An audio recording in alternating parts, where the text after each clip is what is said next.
Hui! Aloha mai kako.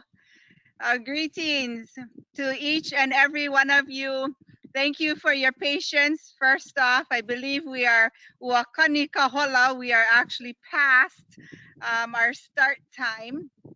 Nevertheless, we got things straightened out. So we welcome you all. I have seated next to me my father, and we are coming to you all live from the south end of Kiholo at a lovely place that Dad refers to as Mula.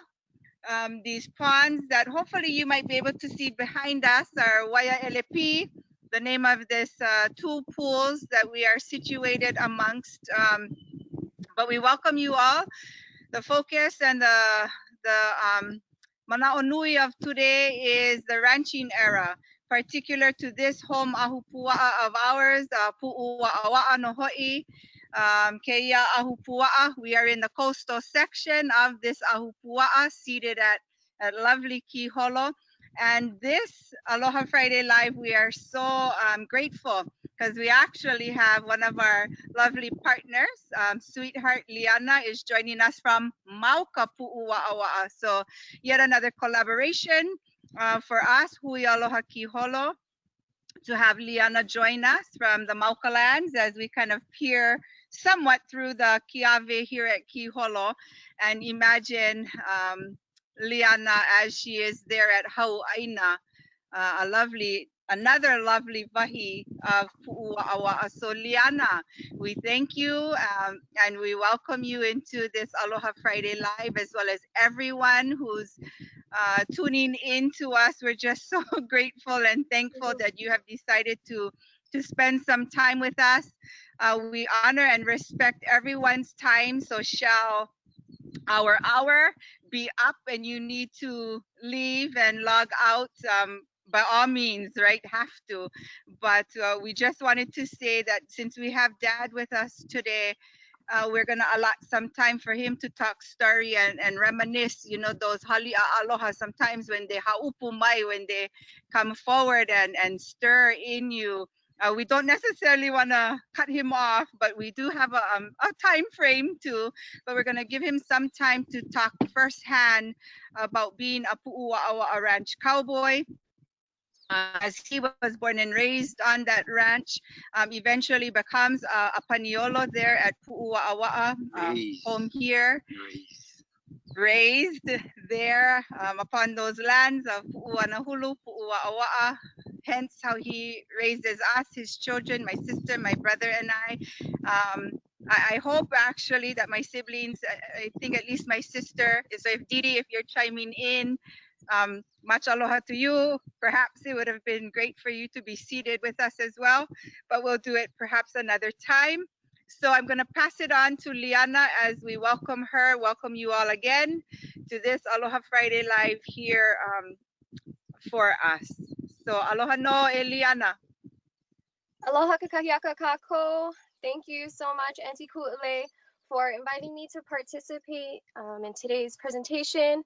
I'm really excited that we're focusing on the history of ranching. Right now, I'm up at Puʻuwaʻawaʻa, Mauka, and I work for the Napuʻu Conservation Project. I'm the Outreach and Education Assistant. And I also have roots in the Paniolo heritage. My grandparents were born in this region of Napuʻu, as well as my great-grandparents. They spent time here ranching in the early days. So I'm excited to share a little bit more about that with you. And again, I'm just really grateful to be here. It's another beautiful Friday, and I get to be here with Ohana and friends. So thank you so much. Beautiful. We thought that it would be really nice for us to kind of begin this Aloha Friday Live with holding true to have you ever perhaps been to the Mauka lands of Puʻuwaʻawaʻa and come in for an excursion with us. More than likely, you would be joining in with us doing an oli. Sometimes we do it by the front gate. some of you who are tuning in who know Puʻuwaʻawaʻa, or at least that entrance, the entrance gate to go up, we affectionately call it the ego. But it is there perhaps that we would engage in oli. Oli kahea, oli komo, or if we have our cultural bio blitz, a shout out to our lovely, lovely Leila Dudley, who ho'okumu ia, she began and started that cultural bio blitz of Puʻuwaʻawaʻa.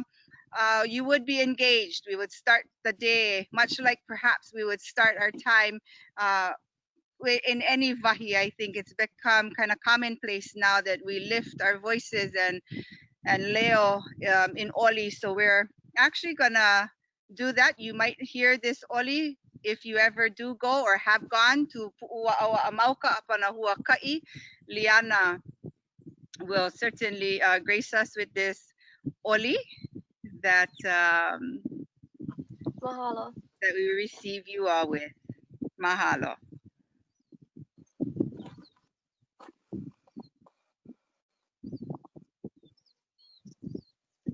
Eia mai nā malihini e, kipa mai ai. Ke kukamaha one o hualalai. Alai makaya nā puʻua, ke kahawai ole, lua ole konani e. He leo haʻi e pili me ke aloha e. He piʻolua alani, ke kukui kia I la mamai, e a ke ala o a ke anoka liko no ka mamo, no ka Hawaii. I kui ia e nā kai e walu o ka lipolipo, o ka lipolipo. A hele o ale no nā pua o Hawaii, aloha mai e.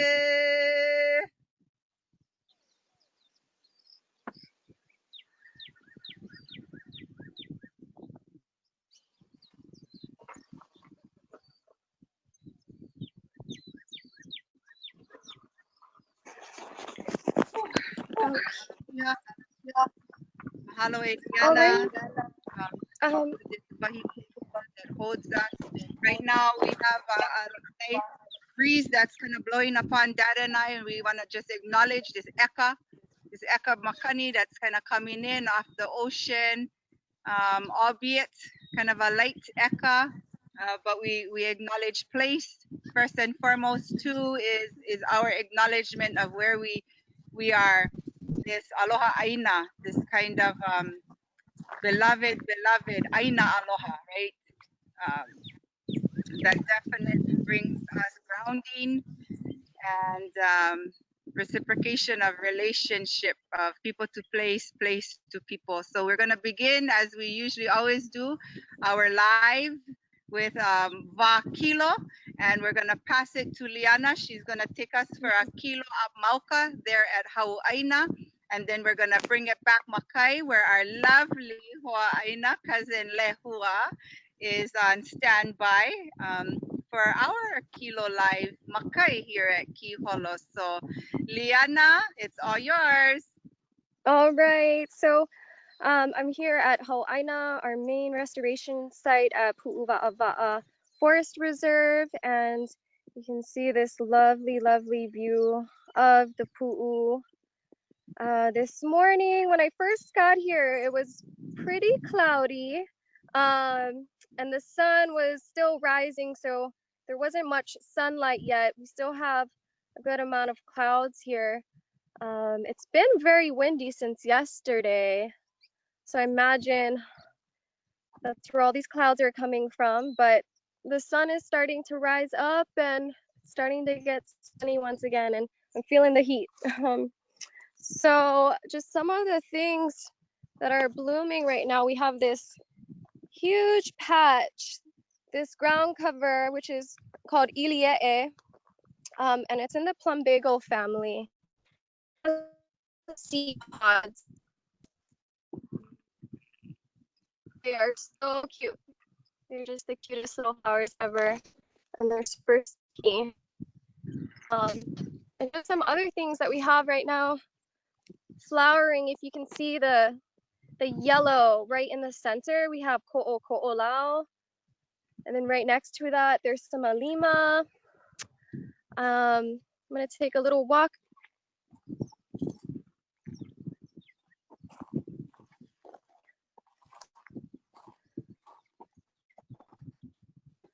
So the next plant I'm gonna show you is popolo kumai.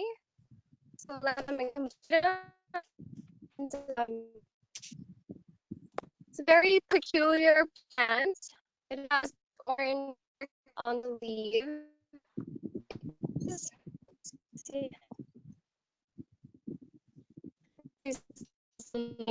Now it's flowering that are coming in. And it's thought that the extinct Moanalo used to eat the fruit of this plant, and then it's producing at a certain height. So super aquamarine plant. Sorry, Liana. If you can hear Auntie, you're not sure why, but you are definitely distorted and we can't really hear you. Sorry. Oh no. Oh no. Can you You know get what it I'm better? thinking? You're back. Yeah, we can hear you better. And maybe I think it might be the moving around, the motion might make things go out of focus and a bit blurry. But if you, sorry, maybe if you stay stationary for a little bit and maybe just talk about what's in your frame, then we won't lose you. I'm not sure. That's a suggestion. Okay. Yeah. So I'll stop right here. So kind of see the landscape of Pu'u right in the distance. Along the base, you can see the jacaranda trees that are blooming lavender color. All the way up, dotted in the distance is the silk oak forest up there. So there's these blends, the purple and the orange, and unfortunately, we don't have too many ohia trees, but they are blooming right now. So it's a gorgeous time to be here. It creates this mosaic of color landscape. Right in front of me, to the right is if I can point to it, that's a kawila tree.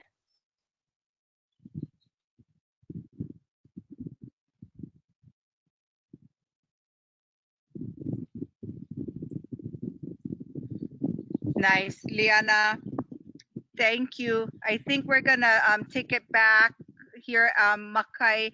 Thank you so much for your little walk there and what we were able to definitely make out. I know I could see the koko'olau. It's kind of near and dear as kind of in our house, and I'm sure many of the households in Puʻuwaʻawaʻa growing up, we always had koko'olau in our house. It was something that the grandparents. I was raised in the house of my grandparents, and something that always had was a pot of koko'olau and some lau inside the pot, a little silver pot with just enough water, and grandma and grandpa would always fill. But koko'olau is definitely something that's always been near and dear to our hearts of this homeland. So I'm gonna take it out to cousin Lehua. So again, mahalo nui Eliana.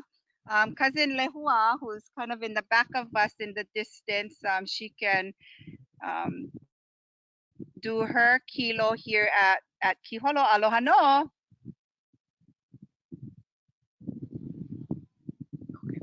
Oh, no.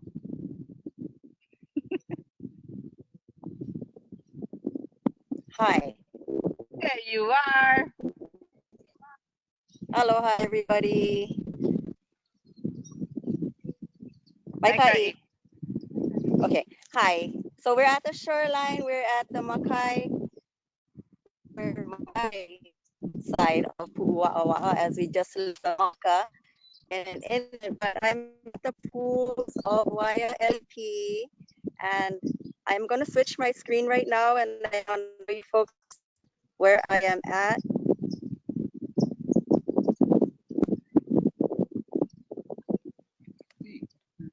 Here we go, gang. So to all the volunteers that has been actively helping Kiholo to restore her pools, as I came down this morning, it was sunny, it was Vela Kona Nui, and the work that we do here is removing invasive species or mainly tilapia. So what's important is like having Uncle Sonny call you and telling you immediately what needs to be done. So as he looked into the pools already, he called it. We need to start removing these tilapias that are already in these pools, and to get back our manini and aholeholes back into these pools that are here. And another action that we have here is someone brought a bullfrog here. So we would recommend that if you have any tilapia as pets or any bullfrogs, please do your best to not try and bring it to these pools, into the Lua Waikai, the Vaiopais. These are our ancholine pools on the south end of Kiholo, which is brackish water and fresh water. So you got the rising of the fresh water underground, and then you got the salt water coming in. And with our pools alone, you can tell what the tide is right now. So we've been on low tide, and it seems like it came up a little.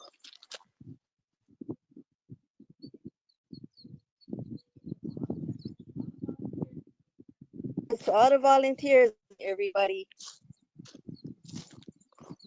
I am gonna take a walk over here. Can you guys still see our pool? So you can see the dragonflies in action. That's, you know, that the water is good. It's really fresh water. We got new blooming. We have lots of kiave. And now I am going to take a walk here. Lovely. Cousin Stan, I'm actually probably gonna just stay right here. You folks see that she's showing you folks on her screen. We would like folks to know that come to follow what you're looking at and what's in the alignment to is an old papuha, this stone wall that was definitely put up during the ranching era. This is the remnant, if you will, but it is quite a large stone wall here. And what we do know as far as its function and its that this was the holding pen when grandpa folks came down and brought the pipi from Mauka.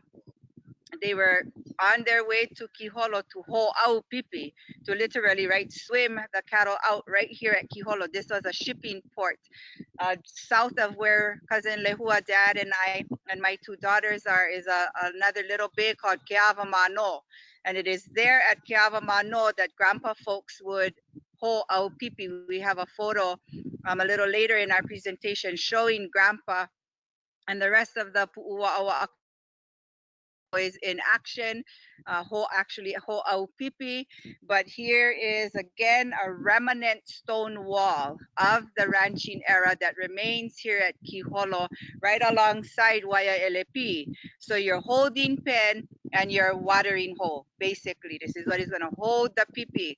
Once they arrive, they have made the descent, right? Iho mai, Mayuka mai from Puʻuwaʻawaʻa.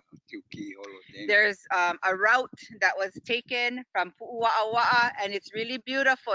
This is again another testimony of that ike, the knowledge and wisdom that's held by Paniolo people, is their knowledge of the land and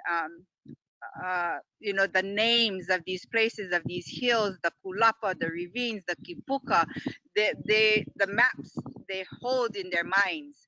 So from Puʻuwaʻawaʻa, the headquarters right below that Puʻu, right behind Liana, was where the ranch headquarters, and grandpa them are going to head out north to a particular hill, a pu'u called Ku'ainiho. From Ku'ainiho, now they're going to kind of angle Makai, and they're destined for yet another pu'u that juts up in the landscape called Pu'uhinai. This is in the vicinity of Waikoloa, the present-day Waikoloa village.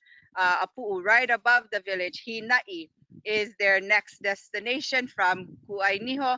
And now they make another further descent to the kai, where they arrive at a place called Puoko. And it is there at Puoko that they're actually picking up more goods, right? We'll touch on this later, but we're going to just look at their Puoko. Then they come parallel the shoreline until they arrive here at Kiholo, and this is where they arrive. Literally to Waiaʻelepi, or Mula as dad them know, to this holding pen where they and the pipi, the cattle, the horses, the men get rest. They water the pipi and horses right here at Waiaʻelepi. For the next day, the big steamships are going to come in and Ho'au pipi begins. Over 100 head will be swam out to waiting vessels and exported. Really to look at this particular time that we're in, this kind of kuikava time that we return to producing and production of kind of these goods and mea'ai, this food sources that are right here home in our respective places. But nevertheless, thank you. Here's our little live. So mahalo Liana, cousin Lehua, for our live section. We're gonna push right into kind of this first portion of our our Aloha Friday Live, which really is looking at the ranching history. Liana and I are going to kind of tag team this, but we're going to take you folks all the way back to what was and what is the original. Just walk you folks kind of brief did to you know, not because of any insignificance, but rather time too. But we just wanted to walk you folks through some of these the ranching leases, and then we're gonna get to Dad that he can share a bit, and then we're gonna push from what is that the ranching era that was definitely a part of Puʻuwaʻawaʻa's history, right up into present day, and some of the conservation efforts that's happening Mauka and makai, and that's how we're gonna kind of close out this Aloha Friday Live. So I'll pass it to Liana, and she's gonna begin what is the beginning, really, the ho'omaka of this ranching era of Napu'u collectively. Napu'u is Pu'uwanahulu and Pu'uwaʻawaʻa together. And here you go, Liana. Mahalo nui.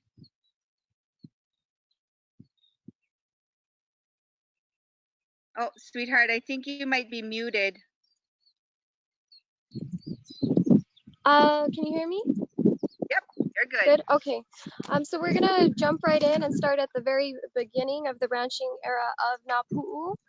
So from the 1860s to the 1970s, over 100 years of time, ranching was the primary land use in the region of Napu'u.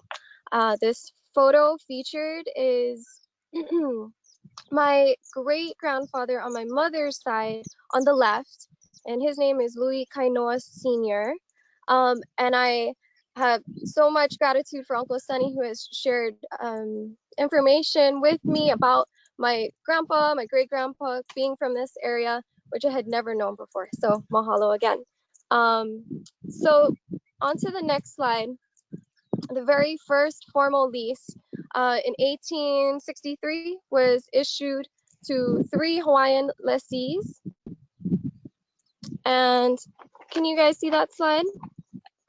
So that was issued by Lot Kamehameha at that time to Kaukuna, Ma'eha, and Kanaka Ole. It was a 5-year lease, and their primary use was to go to Puʻuwanahulu and collect goats. So they were actually leased the entire ahupuaʻa of Puʻuwanahulu. After a year or so, that lease was transferred over to J.W. Puni Haole, who then sold their interest to Francis Spencer. So he was the second lease owner now at this time. And that's ranging from the year 1865 to 1895. So next slide. Thank you. And so Francis Spencer acquired the interest of the three Hawaiian men, and it was incorporated into the Waimea Grazing and Agricultural Company, the general lease number there 192. And he primarily grazed sheep and cattle. And a little bit later in that time period, their lease was renewed in 1870. And then that was for 20 years. And in 1884, they requested that that lease be transferred to Francis Spencer's daughter, who is Frances T. Spencer, general lease number 206. And that map there in the background, what you see is a 1902 map of Puʻuwaʻawaʻa and Puʻuʻanuhulu and the actual acres that were leased at that time. So actually a lot of what their cattle overgrazed and kind of overflowed into Puʻuwaʻawaʻa, and even though they requested an extension of more land, it was never formally agreed upon, and there was nothing documented on that. So next slide. The next, oh, there we go. So the next lessee from 1893 to 1901 was Robert Hine Jr. and Eben Lowe. On April 1st, 1893, Hine was the highest bidder for the lease of Puʻuwaʻawaʻa, and at that time he was paying $1,200 per annuum annually, and that came with a couple of conditions, which included controlling the lantana that was here and also maintaining the forest. So June 1st, 1893, just shortly after they acquired the interest of Puʻuʻanuhulu from Francis Spencer. And then their formal lease was issued in 1898, and that general lease number 517. And those were for also government lands of Puʻuʻanuhulu, which was about 12,000 acres. And at that time, it was the Commissioner of Crown Lands that were issuing these leases. And then in this picture, that shows Eben Lowe on the far right, down at the Kiholo Beach House. And the next slide. So in 1903, Eben Lowe gave over his ownership to Hind. So Hind was the sole lessee at that time.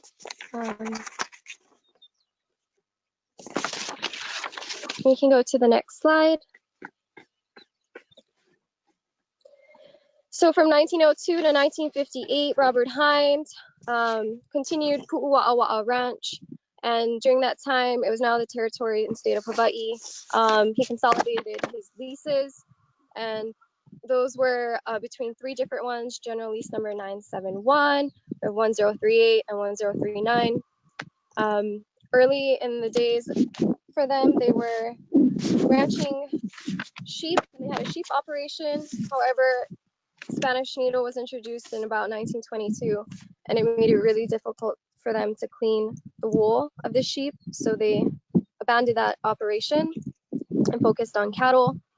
Hind also had land holdings on Oahu, so they raised dairy heifers here at Puʻuwaʻawaʻa and then shipped them off to Oahu, as well as turkeys. And it said that up to 700 turkeys were shipped over that time to Oahu. By the 1920s, there were wild goats rampant across Napu'u, and there was a survey that was done that estimated about 21,000 wild goats around the lands here. So that was an issue for them outcompeting the cattle. And then by the 1930s, Puʻuwaʻawaʻa Ranch was the second largest ranch in Hawaii, with 15,000 head of cattle. And in 1938, Robert Hines passed away. So his trustee, John Clark, operated his holdings until he passed on in 1951. And then at that time, the lease was sold on auction to Dillingham Ranch in 1958. And you can see a picture there of Robert Hines and some of the memorabilia from the dairy time. Lovely. Liana, thank you for taking us right up into this particular era. I'm going to pick it up right when the Dillingham is going to take over. And we're going to move right into some Ninau, some thoughts that Dad will share. But I want to take note. This is actually what I thought would be a great picture to kind of stir Dad's memory. This is happening. What you see on your screen is a picture of this bay that I mentioned earlier. The name of this bay right to the south of where Dad and I are here is called Keawamano. Keawamano, as you could see, the paeke, that pen right there along the beach. And we walked that beach today and there is not a trace. No one perhaps would have any idea that this had happened there. Not a trace is left. But perhaps what remains, we are so thankful for this picture that Auntie Jenny Hind Mitchell shared this picture and allowed us to use this in their family collection. But the man, his back is facing to us. He's outside of the pen. That is my grandfather. That is Dad's. And so maybe Dad, you can start. You gotta kind of scoot up so they can see you inside the picture over here. And then you have to talk like to the computer. But so this is so new, you guys. So thank you. I'm so asking my dad to like step way out of the comfort zone. But he was already beginning to identify some of the people in this particular photo. His father, he was pointing out an uncle, a great grand uncle. Yes, Grand uncle. Yeah. And then out on the boat is going to be more family members and more of these cowboys. But you're seeing, again, the action of ho'aupipi, what we know of, what is called ho'aupipi, to swim the cattle out. But I'm going to pass it to Dad. That's your grandfather right here, Papa Louis with the cap. So, Liana, I hope you heard that. Papa Sonny just said that this is your grandfather kind of out. Well, he's always anchor. By himself here. His back is facing to us. Yeah. But he's out on the left, right side. That's on the right, really? Oh my gosh, that was so cool. Baby, he was always anchor. If anything little like that, he was the one go get. Same like when they haul down at Kailua Pier before. He was always outside. He was the one everybody else doing what they doing. And he did that? Puka outside. Yeah, I think that's Papa right with the cap. Then this my dad inside with the law. I had that's Kuku Kailihiwa. My granduncle, my grandpa's dad, brother. So Dad on the boat. Thank you so much. Papa's Uncle Shimi and Uncle Ulei. Time of sundown.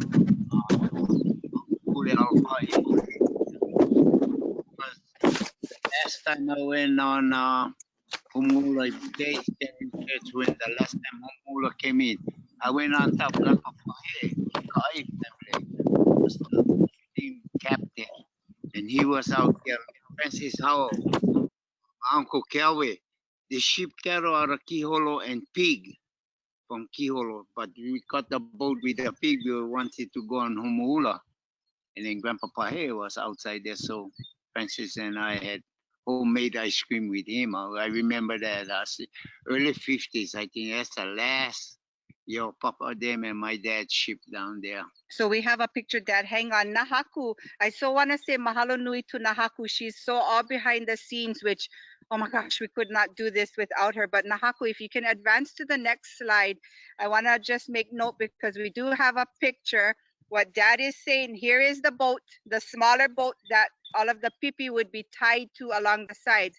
So our alapa'i ohana, Grandpa Simeon, Grandpa Keawe alapa'i, Not Grandpa Kelly. Kelly was different. Grandpa Keawe was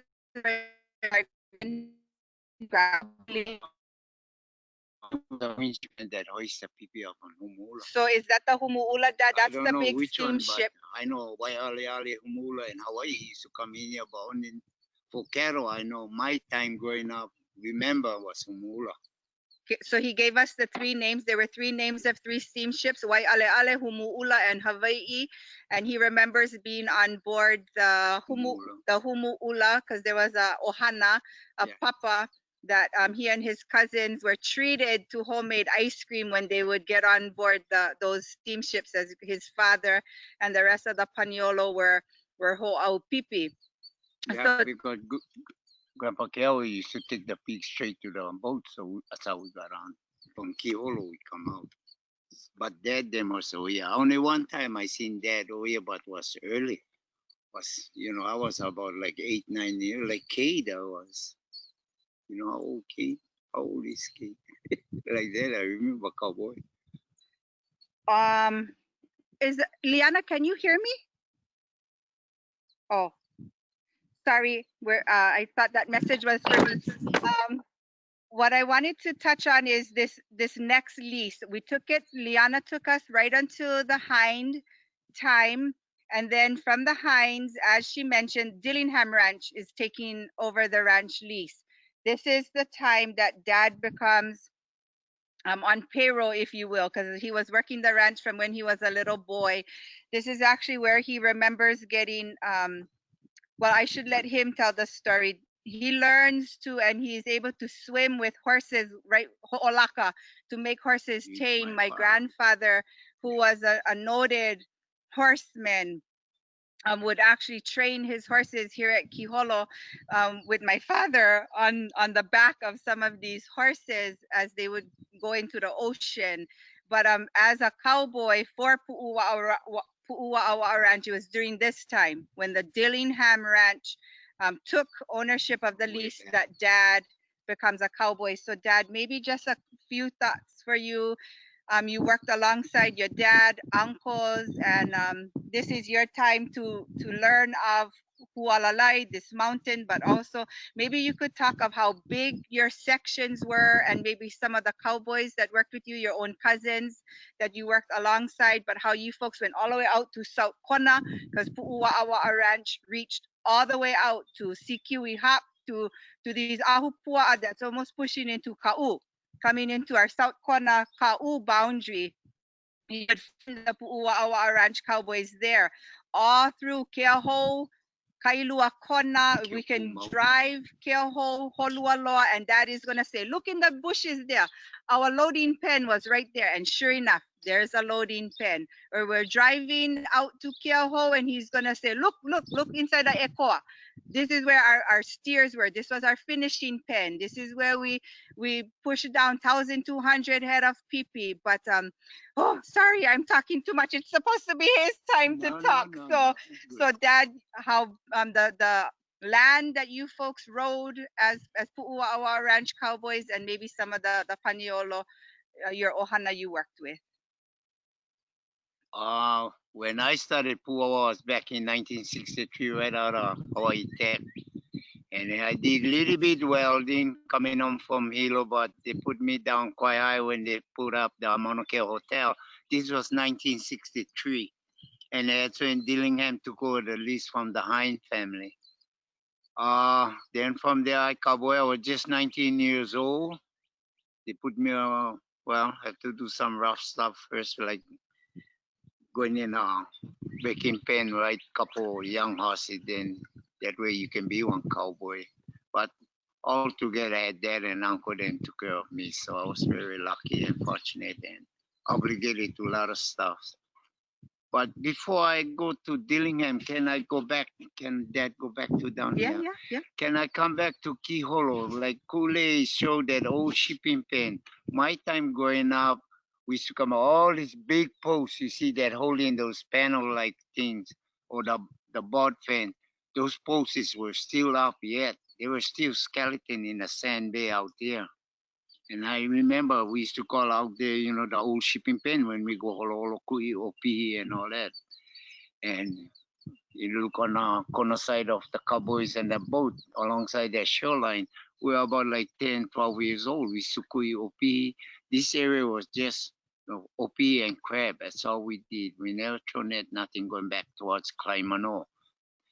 That where they collected salt earlier too. Just in Kiholo, we had salt, cattle, and pig. But going back to the hind time, these old posts were still, when Dillingham time, I worked Puʻuwaʻawaʻa and those posts were still over there, skeleton yet. And I don't know, I guess the weather, the high seas, and then now no more. I asked ulei, she said no more nothing. So, but that's where it was part of our fishing ground, but not too much. Most was just from here, Mula, go back to Kiholo. Okay, going back. I say I started in 63 with the Dillinghams since they took over the lease, like I was said, from the Hine family. Then we had 3 sections. Puʻuwaʻawaʻa was only cow calves. What I mean, they just raised cows, and then when Hanao, then they went off. Then we had Hololo section where took care of the market cattle, cow bulls, cow cows, market steers, market heifers that weren't picked for replacement. Then we had another section called Honolulu down on the south corner area. And then the Honolulu area was all the way from Minoli intersection called Papa, all the way down to Manuka, forest side. And on the bottom, we were bounded from Honolulu Beach all the way, Honolulu, Okoi, Kapua. Then you hit the Manuka boundary and goes all the way up mountain.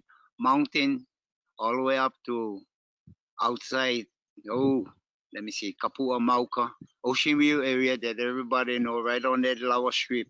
We were the end, and then Kahuku Ranch was on the other end. And I worked the 3 areas, Walalai and Mauna Loa those years, Kaboe for Puʻuwaʻawaʻa, and everything, like I say, marketing, the replacement, and wild in Honolulu, all down in Kailua, Hololoa area. And then cow calves were up, just raised cows, and they had their babies until weaning, and then that's all I had at Puʻuwaʻawaʻa during my time with Dillingham. I wanted to just kind of bring this into this is, I don't know how good we can see it. And I can't even really see it too good myself, but this that Dad had pulled out from his drawer, but we wanted to show this this picture. This is of Dad, 54, 55, father, and uncles and cousins, and they're actually coming through. Hopefully you guys can see this stone wall gate, the stone wall paeke, and this gate that they're coming through. But this is Waiho, Dad. Yeah. So this photo. Not Waiho, but the corral is called Paeke Lahanui. Paeke Lahanui in the section of Waiho. So we just wanted to bring that picture in to show, right, some of the Paniolo or the Paniolo Mauka as they're working in the Mauka lands. And then we have these lovely photos of them working here in Kiholo. There is a question. I got a text message for a question, and I just wanted to address it before I forget. So thank you, Evelyn. I know you're tuning in, and the question comes from you is what about pre-ranching? What were the lands used for? So please know this is homestead. You'll find these Puʻuwanahulu, Puʻuwaʻawaʻa homestead lots. The native tenants would put in for and had, right, those native tenant rights. If you saw in the first slide that we have, that was actually put into the lease, less the native tenant rights, those remained. Even if Kaukuna Maiʻeha and Kanakaʻole were being issued the lease, it did not, right? It did not pertain to the native homestead. So it was cultivated The people, my very ohana, when you look at the Nupepa, Hawaii, those old Hawaiian language newspapers, so beautiful because sometimes you'll find senses right in there. And some of the old papers is going to say, Mrs. Keakealani has 5 children alive and well. And they're just giving kind of a helu. Listing of all of the native people and who gave birth and how many children they have. But please know that these lands, again, like all of the lands where the people resided, where life. So you came makai. For us in North Kona, we had seasonal patterns. My grandfather, grandpa, dad's father is the last generation to have truly practiced that seasonal living pattern here in Kekaha, North Kona, where summer months they would all iho ikai, either to Kapalawa, Keaweki, Kiholo, Kaupulehu.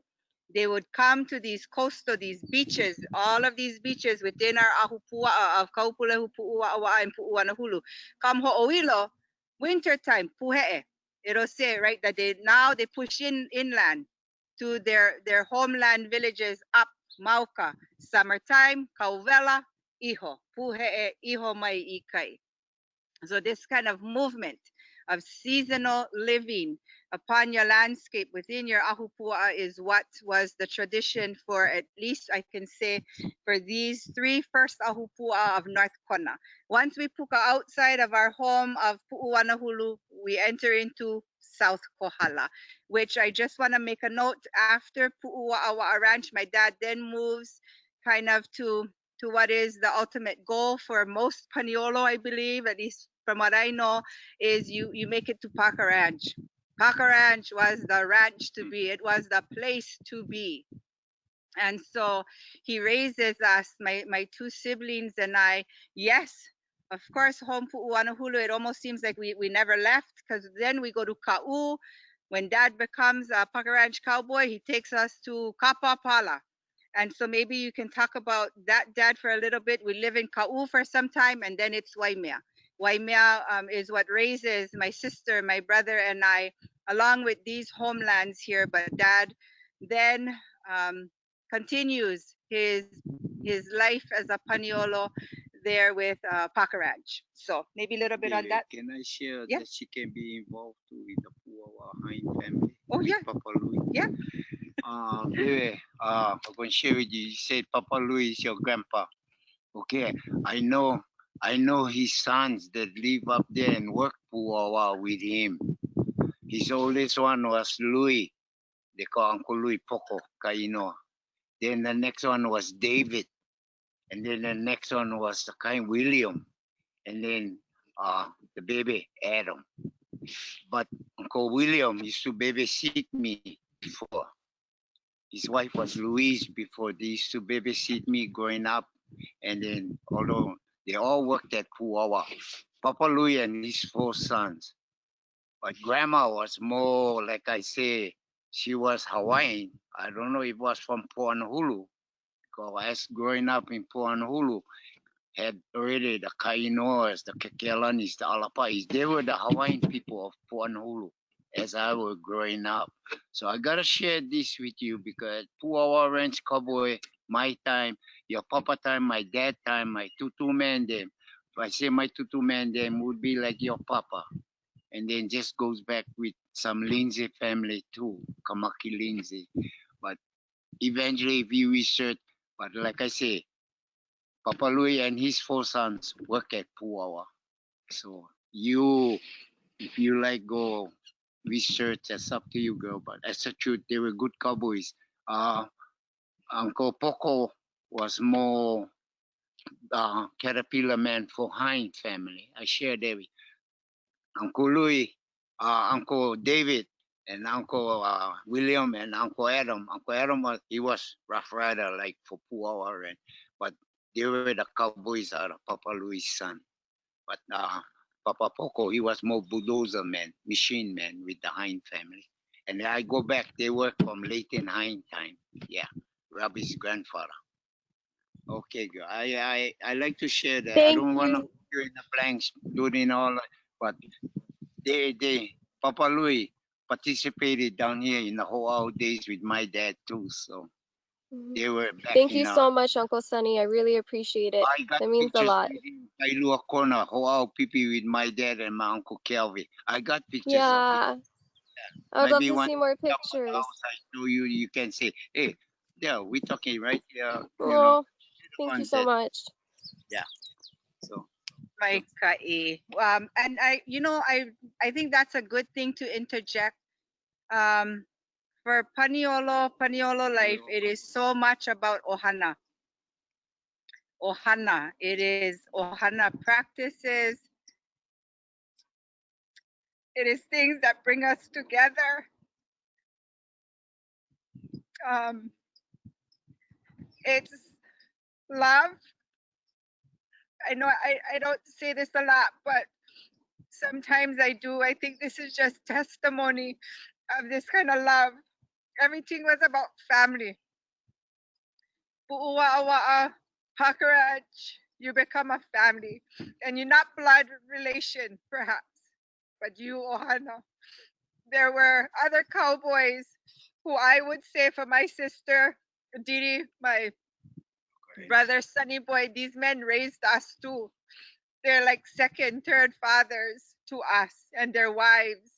And so to my parents, my dad and my mom, you talk to some of the Pakaraj kids when we were growing up, it's like we all assume this love of one another. For the day that I got married to my husband, 3 of the kane in our wedding party that were on my side, if you will, yeah, go Gary. were boys that I grew up with because their fathers and my father were all Pakaraj Paniolo, and we grew up. We slept in the same bed. We ate the same food. Yeah. They were truly my brothers. Like I only have one biological brother, but these two, Louis Boy Acuna and Jerry Boy Raposo, Kiali Bertoman. These were kane that I share my childhood with, and we grew up as children of cowboys of Paniolo. So, if that is one of the takeaways from today, please know that this Nohona Paniolo, this kind of ranch life, it is inevitable that we become so close with the other cowboy families that we are each other's ohana. Truly, this meaning of ohana and the essence of what ohana really is. But it's whew, sorry for that. I think me and dad both went cry because he went bust out his handkerchief. So I'm so sorry. We're almost at the ending. We're probably oh, he had his napkin. He said not his. Oh, his napkin. I hope you guys never hear that. Anyway, I'm gonna toss it back to Liana as Dad and I kind of calm down here. Dad explain about this. Okay, hang on. He wants to explain one more thing about this stone wall. So I thank you all for your patience again and just kind of rolling with us. We had a little bit of a late start. But we ease on in. But Dad has one more thing that he wants to share about this stone wall that we had included in our vakilo that cousin Lehua had showed us with. But Dad. Right in this little spot where we sitting down, Kule and I, Dad and them used to bring like maybe 80 or 50 head from Kiholo in the morning, come over here about like 5, 6 o'clock before they go out. This is what like a holding. And then to go back to the shipping pen, go back to the Thanks, Nahaku. You can go back one. Thank you. Okay, like a shipping pen will hold only like about maybe 10, 12 head. So what they would do, just leave the big herd here, take about 10, 12 at a time over at the shipping pen we're looking at, and then haul out when finished, come back. But this was like a holding place for their the herd that they bring down to take out for ship. So that's very important. Thank you, Dad. Whew, kind of get us back into it. Please know that in the back here, kind of more or less in the back of Dad, there's the trailhead. So we really gotta make mention. One of our Aloha Friday lives, just kind of putting it out there. We are gonna focus in on trails, the Alaloa, the trail systems within this area, but single file. the pipi would be walked single file along the Alaloa right till they get to this, what is pictured here, Keava Mano. So like Dad said, you know, so much at a time, 10 or a dozen or so walked along that Alaloa single file, ho'au, get them out to the waiting ship, come back here to this holding pen, get some more single file, walk out to Keava Mano. So thank you. A very important detail there is the importance and significance of these trail systems. Again, we talked about Grandpa them doing their cattle drives. One kind of cool note for me, I try to imagine that Grandpa them when drive cattle all at nighttime, tu vela, the son of Kona ho kavela. So they would drive cattle in Grandpa them's oral histories like nighttime, full moon time, right? Kind of ow. You can see, and that's when they would be making from Puʻuwaʻawaʻa headquarters out to Puʻainiho to Puʻuhinaʻi Puako and across here come into Kiholo. All of this movement upon the landscape happened at night, full moon night. So kind of with that, right, Dad said that the practicality of it, it's cool, it's olu, right? It's not ho in this the heat of the sun of Vela Loa. So this kind of pushes us to kind of our last little segment. Just we wanted to touch a little bit on the present day because we're going to close out the ranching era. What happens is in the year 2000, the exploration, or let me take it from Dillingham, I'm sorry. From the Dillingham Ranch Inc., there is going to be one final, we're going to say, right, the ranch lease, Puʻuwaʻawaʻa ranch leasee, who I knew as a child. He would stop by our hale every once in a while. His name was Nuo Bonnet. Bonnet holds the lease right up until 2000, the year 2000, where the lease is said to expire without the possibility of renewal. Here in our state entities, DOFA, DLNR, namely, is going to take it. And then later, right, shortly thereafter, distributed to other states. So right now we're seated in Kiholo State Parks. So State Park assumes the management of the Kiholo, Puʻuwaʻawaʻa Makai lands. DOFA is going to take the Mauka lands as far as management. It's not any longer going to be pushed out in any sort of ranching lease, but yet assumed back in the state management systems, and we want to just make note at that point, what was the Puʻuwaʻawaʻa Advisory Council is begun, Puʻuwaʻawaʻa Management Plan. You guys can refer to these things and find this online if you would like to. Big book of the management plan.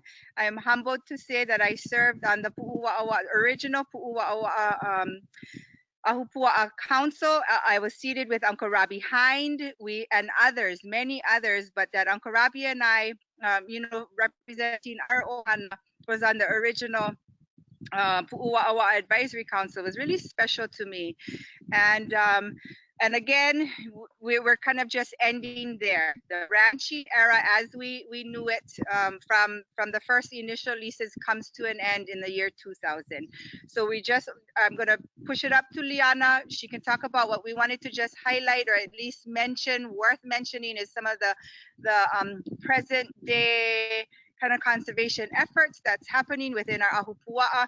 And to know more, of course, maybe some of you already volunteer here at Kiholo, volunteer up at Puʻuwaʻawaʻa, and know much of the happenings. But Liana, you want to share a little bit from that? And then we'll take it back here at Kiholo, and then we'll close out.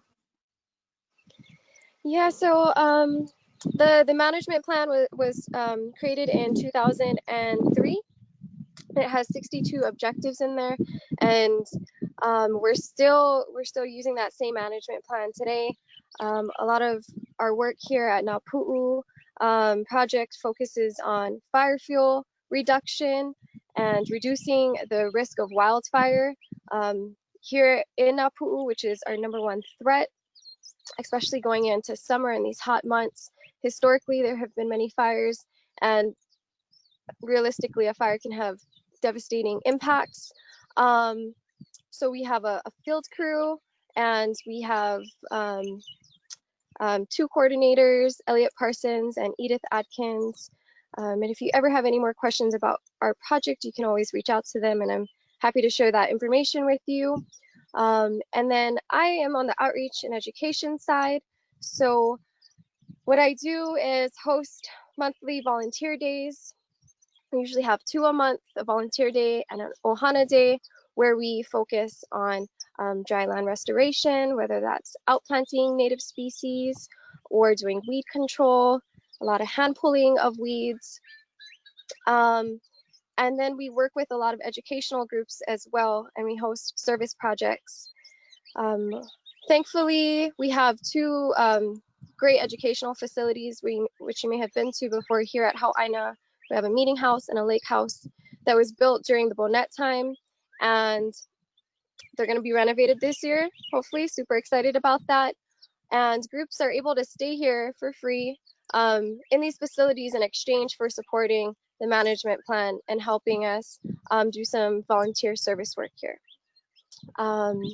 So we're happy that every year we seem to be getting more interest from groups, from local groups throughout the state, and also from the mainland, and sometimes internationally.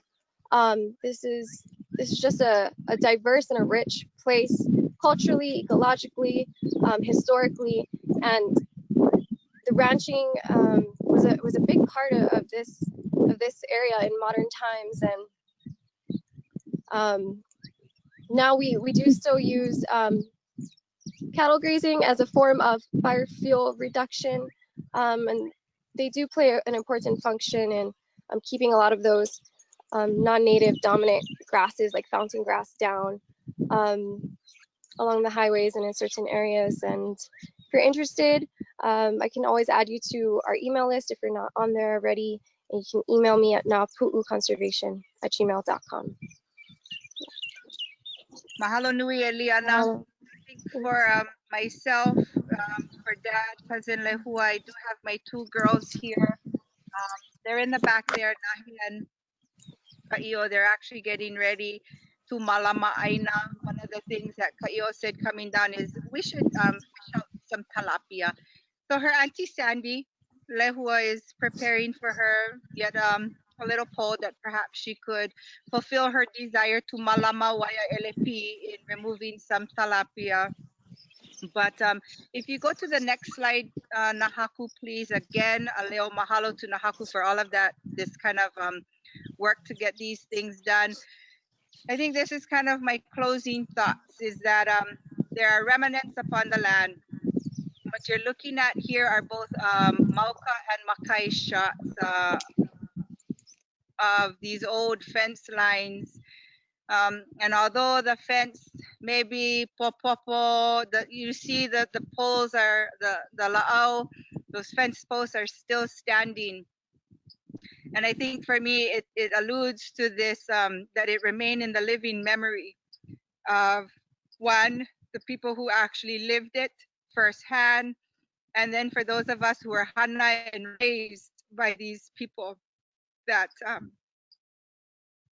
that it not be lost. The information, the memories, the ike never be lost, and that although there might be just remnant stone wall, remnant fence line, it still pulsates very strongly to all of us. I think there might be another shot, the next slide, if I'm correct, of a Mauka fence line, and then I'm gonna hand it over to Dad. Oh, sorry. Okay, Dad wants to, but look, Dad, you can see where these are. Okay, this is in Kiholo, girl. Yeah.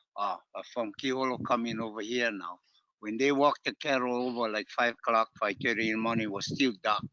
So whatever, this cattle home is up. So when they made this fence there, when they coming over, they won't lose a head or so in coming over. Everything would reach here to Hoau next day, that morning. So this was sort of like the fence line coming over there. When they walked it over from Kiholo to here, they got it here. In other words, they don't go adrift because they get in a Kelvin like that dark, you cannot see. But this is one of the one that kept it in coming over here.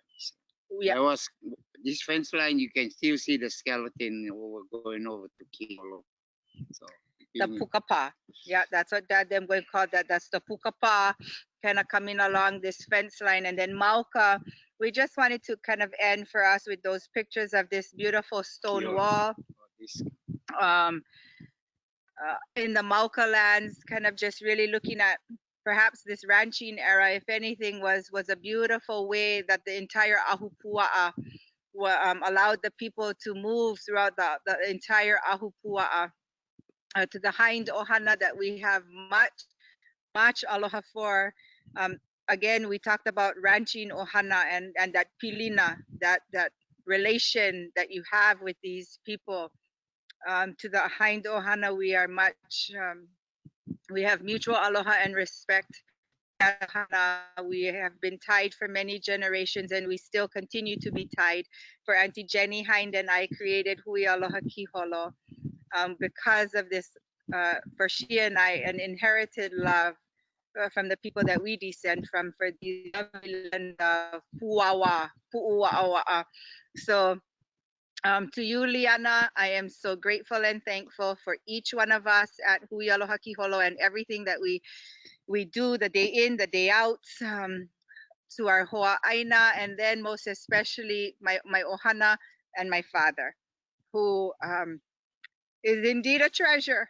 And I can only imagine perhaps one day to have the knowledge that he has reside with me, my siblings, and our children. My sister has a grandson now, and we just push forward this continuation, the succession, true succession of this beautiful lifestyle, a love of land, a love of people. So till the next Hui Aloha Kiholo live, which we will feature two of our hoʻāina, Leighton and Analu. We're going to take us back to the north end to a lovely area.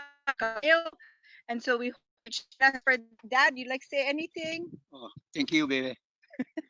Yeah, koi malama malama ke mai makau, you know, mai make. Yeah. Okay, Yeah. This malama kono. Ahui ho yakako. Aloha nui, mahalo piha. Thank you, Auntie Kule. Thank you, Uncle Sonny. Thank you, Nahaku. Oh, yeah. All right. Ahui ho yakako. Ahui ho.